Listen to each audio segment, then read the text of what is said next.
মিরপুর শহীদ বুদ্ধিজীবী কবরস্থানে চিরনিদ্রায় শায়িত হলেন বেসামরিক বিমান পরিবহন ও পর্যটন মন্ত্রণালয় এবং ভূমি মন্ত্রণালয়ের উপদেষ্টা এএফ হাসান আরিফ। সকাল 10:30টায় তাকে সমাহিত করা হয়। এ সময় তার ছেলে মুয়াজ আরিফ সহ বিশিষ্ট ব্যক্তিরা উপস্থিত ছিলেন।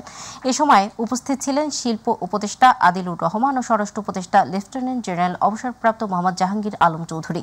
এদিকে এএফ হাসান আরিফের মৃত্যুতে আজ দেশ জুড়ে রাষ্ট্রীয় শোক পালন করা হচ্ছে। দেশের সব সরকারি, আধা সরকারি ও স্বায়ত্তশাসিত প্রতিষ্ঠান এবং শিক্ষা প্রতিষ্ঠান সহ সব সরকারি ও বেসরকারি ভবন এবং বিদেশে বাংলাদেশ মিশনগুলোতে জাতীয় পতাকা অর্ধনমিত রয়েছে।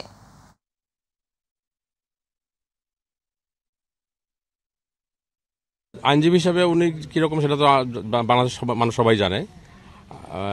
বাবা হিসাবেও আমি বলবো যে উনি এত ব্যস্ততার মধ্যে উনি আমাদের প্রতি যে ওনার বিশেষ খেয়াল আছে বা নজর আছে সেটা আমরা অনেক কাজেই বুঝতে পারতাম। তো আজকে উনি নেই আমাদের মাঝে, তবে আমি দৃঢ়ভাবে বিশ্বাস করি ওনার কারণে মানুষ যত উপকৃত হয়েছে এবং যত রিপোর্টেড কেস রয়েছে তার দ্বারা আমাদের সমাজ এবং আইন ব্যবস্থা সমৃদ্ধ হবে এবং উপকৃত হবে। এবং আপনাদের সবার কাছে বিনীত অনুরোধ করবো আপনারা ওনাদের সবাইকে দোয়া করতে বলবেন।